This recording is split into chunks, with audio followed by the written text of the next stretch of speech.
রেস্টুরেন্টে খাবারের পাশে রাখা লবণ যা আপনার মৃত্যুকে আমন্ত্রণ জানাচ্ছে, কিন্তু কিভাবে? আর আপনি প্যাকেটের যে জুসগুলি দেখছেন তার আসল সত্যতা জানার পরে তার দিকে তাকাতেও ভয় পাবেন। তো বন্ধুরা, ভিডিওটি শুরু করা যাক। আর ভিডিওটি শুরু করার আগে ভিডিওটিতে একটি লাইক দিয়ে দিন। 1 2 3 কি দিয়েছেন তো?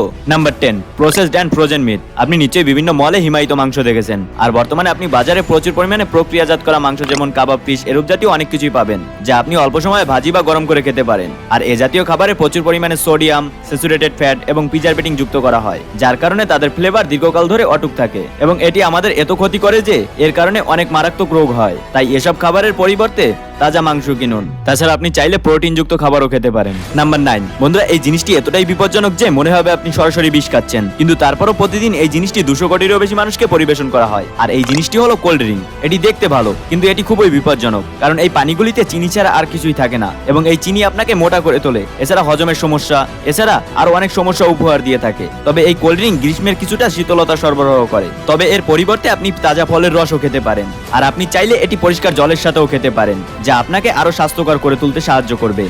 নাম্বার 8, বন্ধুরা, আমরা অনেকেই KFC এবং ম্যাকডোনাল্ড সহ নানা ধরনের বার্গার মজা করে খেয়ে থাকি, কিন্তু এসব খাবার কি আপনার স্বাস্থ্যের জন্য কোনো উপকার করছে? এর উত্তর হলো না। এর কারণ আপনারা সবাই জানেন যে তেল আমাদের শরীরের জন্য কতটা অস্বাস্থ্যকর, এবং যখন এই অতিরিক্ত ডিপ ফ্রাই জিনিসগুলি আপনার শরীরের ভেতর চলে যায় তখন শরীরের উপর খারাপ প্রভাব পড়ে এবং এই সমস্ত কারণে শরীরে চর্বি জমতে থাকে। এছাড়া এর কারণে আপনার হার্টও রোগাক্রান্ত হতে শুরু করে। কিন্তু এখন আপনি এটি ভাবছেন যে ভবিষ্যতে এসব খেতে মন চাইলে কি করব, তাই এর জন্য আপনি এয়ার ফ্রাই এর মতো বিকল্প দিকে যেতে পারেন, যাতে খুব কম তেল ব্যবহার করা হয়। এছাড়া যে বার্গারগুলিকে আমরা স্বাস্থ্যকর মনে করি, বাস্তবে কিন্তু তা নয়। নাম্বার 7, বন্ধুরা, নুডলস, যা আপনাকে শুধু স্বাদই দেয় না, বরং এগুলো আপনাকে রক্তচাপের মতো রোগও দিয়ে থাকে, কারণ এতে প্রচুর পরিমাণে সোডিয়াম থাকে। তাছাড়া নুডলসের ভিতরে যে মশলাগুলি আসে তাতে অনেক প্রিজারভেটিং এবং কৃত্রিম স্বাদ থাকে, যা আমাদের স্বাস্থ্যের জন্য মোটেই ভালো নয়। তাই ইনস্ট্যান্ট নুডলস থেকে সবসময় দূরে থাকুন।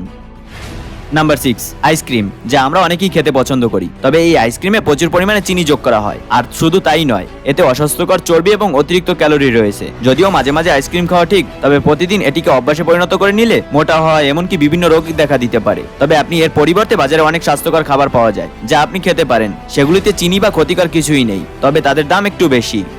নাম্বার 5, বন্ধুরা, মুভি দেখার কথা আসার সাথে সাথে পপকর্নের কথাও আসে, আর সেজন্য অনেক ব্যবসায়ী মাইক্রোওভেনে রেডি পপকর্ন আগে থেকেই রাখেন, যা গরম করার সাথে সাথে পপকর্নে পরিণত হয়ে যায়। যদিও এই পদ্ধতি খুব সহজ, তবে এর পরিণতি অনেক ভয়ঙ্কর। এটি আপনার স্বাস্থ্যের জন্য খুবই খারাপ। তাছাড়া এই পপকর্ন দীর্ঘ সময় ধরে ভালো রাখার জন্য এতে প্রচুর পরিমাণে রাসায়নিক মেশানো হয়, যেমন ফ্রুটি ফ্লেভার এবং টনিক অ্যাসিড, যা গরম হওয়ার কারণে আপনাকে অনেক ধরনের রোগ প্রদান করতে পারে। নাম্বার 4, প্রতিটি জুস কোম্পানি এটি দেখায় যে প্যাকেটের জুস সেবনে আপনি প্রতিদিনকার ফলের চাহিদা পূরণ করতে পারেন, কিন্তু আপনি আসলে এর ভিতরে যা পাবেন তা হলো প্রধানত জল এবং চিনি। কিন্তু জুস কোম্পানি যা দেওয়ার প্রতিশ্রুতি করে, যেমন নিউট্রিশন, যা ফলের ভিতরে পাওয়া যায়, তবে জুসে এমন কিছুই থাকে না। তাই এই জুস সেবনে দিন দিন ওজন বাড়তে থাকে, এমনকি ডায়াবেটিস হওয়ার সম্ভাবনাও থাকে। নাম্বার 3, এনার্জি ড্রিঙ্কের স্বাদ এত টেস্টি হয় কেন? এর কারণ হলো এতে প্রচুর পরিমাণে চিনি এবং কৃত্রিম ফ্লেভার যোগ করা হয়, যার কারণে এগুলোর স্বাদ অনেক টেস্টি হয়ে থাকে। কিন্তু অনেক কোম্পানি এটি প্রকাশ করে না যে এতে কি কৃত্রিম ফ্লেভার ব্যবহার করেছে, যেমন ব্লুবেরি ফ্লেভারের জন্য কোন কেমিক্যাল ব্যবহার করা হয় তা কোনো কোম্পানি প্রকাশ করে না। নাম্বার 2, আমাদের প্রত্যেকেরই খাবারে লবণ কম হলেই আমরা লবণ যোগ করি, আর অনেকে তো এমন অভ্যাস হয়ে গেছে যে খাবার যাই হোক না কেন তাতে লবণ যোগ করতে হবে।